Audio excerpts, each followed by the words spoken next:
அனைத்து தமிழ் உள்ளங்களுக்கும் அன்பான வணக்கம். நாம் இந்த வீடியோவில் சித்திரை மாத ராசி பலன்களை பார்க்க போகிறோம். பிரதமை திதி சுவாதி நட்சத்திரம் கூடிய நாளில் 14/4/2025 அன்று தமிழ் புத்தாண்டு பிறக்கிறது.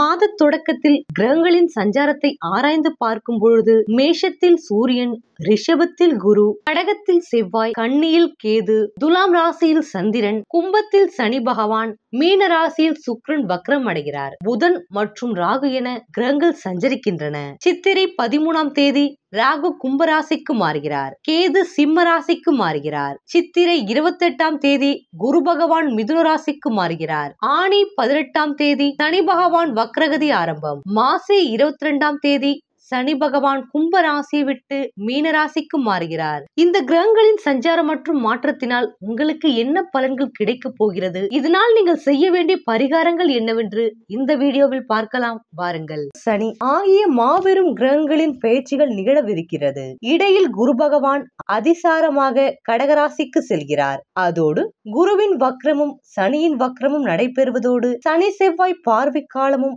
சேர்க்கை காலமும் ஏற்படுவதால் இந்த கிரகங்களின் சுழற்சிக்கு ஏற்ப உங்களுக்கு வளர்ச்சியும் தளர்ச்சியும் வந்து கொண்டே இருக்கும். திட்டமிட்ட காரியங்கள் திசை மாறி செல்லும். எனவே சிறப்பு வழிபாடுகளை யோக பலன் பெற்ற நாளில் செய்தால் தடைகள் தானாக விலகும். தனவரவு திருப்தி தரும். வாக்கிய பஞ்சாங்கத்தின்படி மாசி 22ஆம் தேதி 6/3/2026 அன்று கும்பராசியில் இருந்து மீன ராசிக்கு சனி பயிற்சியாகி செல்கிறார். உங்கள் ராசிக்கு 4ஆம் இடத்திற்கு சனி வருகிறார். எனவே அர்த்தாஷ்டம சனியின் ஆதிக்கம் ஏற்படுகின்றது. இதன் விளைவாக ஆரோக்கிய சீர்கேடுகள் அதிகரிக்கும். அடுத்தவர் நலன் கருதி எடுத்த முயற்சிகளிலும் பிரச்சனைகள் உருவாகும். மனக்குழப்பங்களும் தடுமாற்றங்களும் வந்து கொண்டே இருக்கும். நினைத்தது ஒன்று நடந்தது ஒன்றாக இருக்கும். சனியின் பார்வை உங்கள் ராசியில் மட்டுமின்றி 6 மற்றும் 10 ஆகிய இடங்களிலும் பதிகிறது. சனி இருக்கும் இடத்தை காட்டிலும் பார்க்கும் இடத்திற்கு பலன் அதிகம். எனவே பணிபுரியும் இடத்தில் வாக்குவாதங்கள் அதிகரிக்கும்.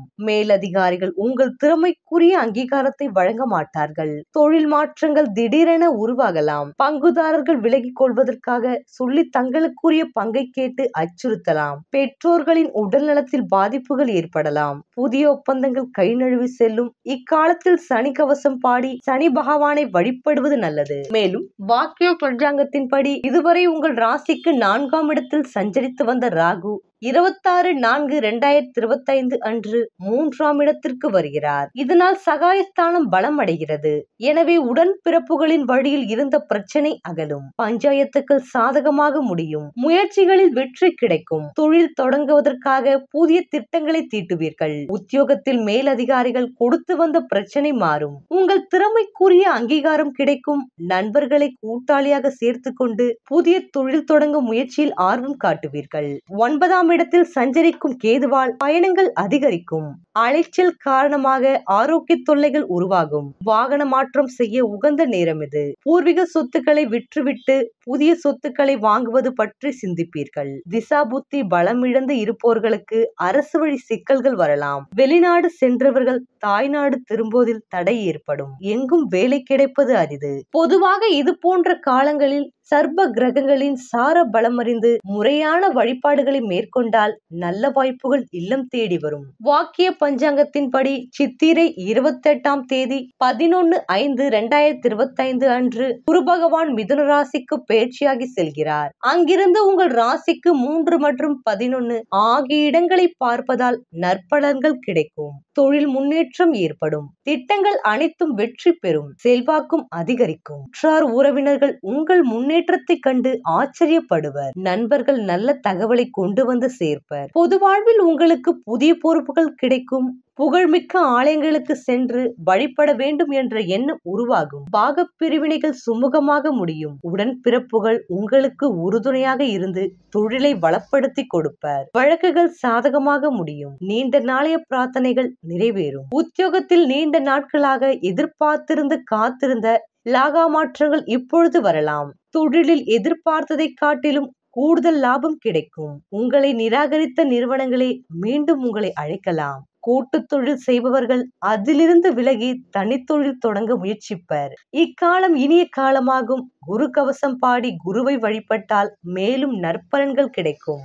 மேலும் வாக்கிய பஞ்சாங்கத்தின்படி 18/11/2025 முதல் 17/3/2026 வரை கடக ராசியிலும் மிதுன ராசியிலும் குரு பகவான் வக்ரம் பெறுகிறார். இக்காலத்தில் மிக மிக கவனம் தேவை. இது ஒரு சோதனை காலமாகும். திடீர் தாக்குதல்களும் தடுமாற்றங்களும் உருவாகும். பொது நலத்தில் இருப்பவர்களுக்கு புதிய வழக்குகள் ஏற்படும். வீண் பழிகளுக்கு ஆளாக நேரிடும். அதிகார அந்தஸ்தில் இருப்பவர்கள் சாதாரண பொறுப்புக்கு மாற்றப்படுவர். பிள்ளைகளாலும் பிரச்சனை, சமுதாயத்தாலும் பிரச்சனை என்ற நிலை வரலாம். உறவினர்கள் உதாசீனப்படுத்துவர். 2/7/2025 முதல் 17/11/2025 வரை கும்பராசியில் சனி வக்ரம் பெறுகிறார். இக்காலத்தில் மிகவும் கவனத்தோடு செயல்பட வேண்டும். உங்கள் ராசிக்கு 2 மற்றும் 3 ஆகிய இடங்களுக்கு அதிபதியானவர் சனி. எனவே குடும்ப பிரச்சனை கொடிகட்டி பறக்கும். நிம்மதி என்பது சிறிதும் இருக்காது. எதையும் சிந்தித்து செய்தால் கூட சிறப்பாக நடைபெறாது. நட்பு பகையாகும். பூமி பிரச்சனை தலை தூக்கும். உத்தியோகத்தில் பணி நீக்கம் செய்யப்படும் அளவிற்கு ஏதேனும் ஒரு சம்பவம் நடைபெறலாம். விரயங்கள் அதிகரிக்கும். சனிக்குரிய சிறப்பு தலங்களை தேர்ந்தெடுத்து வழிபட்டால் நன்மை கிடைக்கும். மேலும் புரட்டாசி 22ஆம் தேதி 18/10/2025 அன்று கடகராசிக்கு அதிசாரமாக குரு பகவான் செல்கிறார். அங்கு அவர் உச்சம் பெறுவதால் அதன் பார்வை பலன் கூடுதலாக கிடைக்கும். ஆனால் அஷ்டமத்து குரு என்பதால் மிக கடுமையான நேரம் இது. கொடுத்த வாக்கை காப்பாற்ற இயலாது. கொள்கை பிடிப்போடு செயல்பட இயலாது. எதிர்மறை சிந்தனைகள் அதிகரிக்கும். உடலும் பணமும் ஒத்துழைக்காது.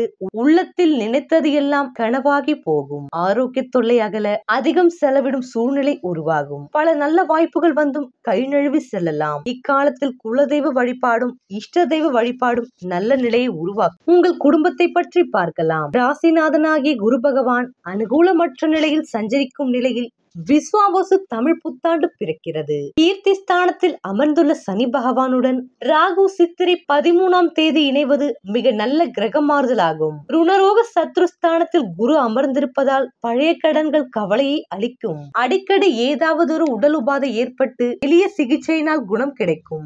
நெருங்கிய உறவினர்களுக்கிடையே சிறு சிறு கருத்து வேற்றுமையும் தேவையற்ற விவாதங்களும் ஏற்பட்டு மன நிம்மதி குறையும். வருமானத்தை விட செலவுகளே அதிகமாக இருக்கும். சித்திரை 28ஆம் தேதி குரு பகவான் மிதுன ராசிக்கு மாறுவதால் நிதி பற்றாக்குறை படிப்படியாக நீங்கி விஸ்வாவசு வருடத்தின் பங்குனி மாதத்திலிருந்து நிதி நிலைமை திருப்திகரமாக நீடிக்கும். திருமண முயற்சிகளில் நல்ல வரன் அமைவது சற்று கடினம். தசா புத்திகள் அனுகூலமற்ற இருப்பின் சிலர் புதிய கடன்களை ஏற்க வேண்டி வரும். கூடிய வரையில் தவிர்ப்பது எதிர்காலத்திற்கு நல்லது. உத்தியோகத்தை பற்றி பார்க்கலாம். சித்திரை 13இல் ஏற்படும் ராகு சனி சேர்க்கை உத்தியோகத்துறை அன்பர்களுக்கு இப்புத்தாண்டு முழுவதும் யோக பலன்களை அளிக்கக்கூடிய கிரக நிலையாகும். மேலதிகாரிகளின் ஆதரவும் சக ஊழியர்களின் ஒத்துழைப்பும் அன்றாட பணிகளில் உற்சாகத்தை ஏற்படுத்தும். பலருக்கு ஊதிய உயர்வும் பதவி உயர்வும் எதிர்பார்க்கலாம். வெளிநாடு செல்ல ஆர்வம் இருப்பின் இப்பொழுது முயற்சிக்கலாம். தொழில் மற்றும் வியாபாரத்தை பார்க்கலாம். வர்த்தகத்துறை சனி பகவானின் கையில்தான் உள்ளது.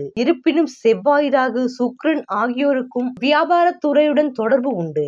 இவை அனைவரும் இத்தமிழ் புத்தாண்டு முழுவதும் சுபபலம் பெற்றிருப்பதால் தொழில்துறையினருக்கு விஸ்வாவசு தமிழ் புத்தாண்டு ஒரு அரிய வரப்பிரசாதம் என்றே சொல்லலாம். புதிய கிளைகள் திறப்பதற்கும் சாத்தியக்கூறு உள்ளது. கலைத்துறையினரை பற்றி பார்க்கலாம். ஐப்பசி மாதம் முடியும் வரையில் கலைத்துறைக்கு அதிகாரம் கொண்ட கிரகங்கள் அனுகூலமாக சஞ்சரிக்கின்றன. புதிய வாய்ப்புகள் உங்களை தேடி வரும்.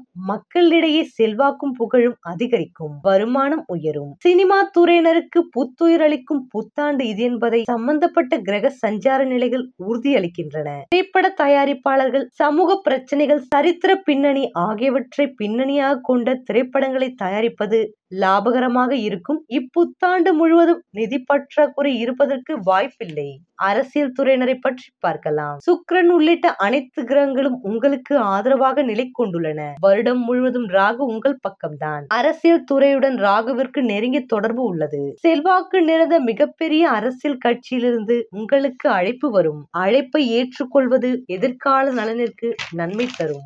மாணவ மாணவரை பற்றி பார்க்கலாம். சித்திரை மாதம் முதல் ஐப்பசி மாதம் முடியும் வரையில் கல்விக்கு ஆதிபத்தியம் கொண்டுள்ள கிரகங்கள் அனுகூலமாக உள்ளன. படிப்பில் ஆர்வம் மேலிடும். ஆசிரியர்களின் ஆதரவும் வழிகாட்டுதல்களும் படிப்பில் உற்சாகத்தை அதிகரிக்கும். கார்த்திகை மாதம் முதல் பங்குனி முடியும் வரை சிறு சிறு உடல் உபாதைகள் மன சஞ்சலங்களுக்கும் கல்வி முன்னேற்றத்தையும் தடை செய்யும். ஆரோக்கியத்தில் கவனம் வேண்டும். பெண்மணிகளை பற்றி பார்க்கலாம். சித்திரை 28, 11/5/2025 தேதியிலிருந்து பங்குனி 30ஆம் தேதி வரையில் குரு பகவான் உங்களுக்கு ஆதரவாக சஞ்சரிக்கின்றார். சுக்கிரனும் அனுகூல நிலைகளில் வலம் வருகிறார். ஆதலால் விஸ்வாவசு தமிழ் புத்தாண்டில் தனுசு ராசியில் பிறந்துள்ள பெண்மணிகளுக்கு பெரும்பாலும் நன்மைகளே அதிகமாக இருக்கும் என்பதை கிரகநிலைகள் உறுதி செய்கின்றன. திருமணமான பெண்மணிகள் கருத்தரிக்க உகந்த வருடம் இது. பல திருமணமான பெண்மணிகளுக்கு இத்தமிழ் புத்தாண்டில் புத்திரபாக்கியம் கிடைக்கும் என கிரகநிலைகள் கூறுகிறது. பெண்கள் கருத்தரிப்பதற்கு குரு மற்றும் சுக்கிரன் ஆகிய இரு கிரகங்களுமே சுபபலம் பெற்றிருக்க வேண்டும். இம்மாதத்திற்கான பரிகாரத்தை பார்க்கலாம். வியாழக்கிழமைகளில் தேவாரம், திருவாசகம், திவ்ய பிரபந்தம் ஆகியவற்றை சொல்வது நல்ல பரிகாரமாகும். பெண்மணிகள் அபிராமி அந்தாதி, மீனாட்சி பஞ்சரத்னம் படித்து வந்தாலும் கேட்டு வந்தாலும் நல்ல பலன் கிடைப்பதை அனுபவத்தில் காணலாம்.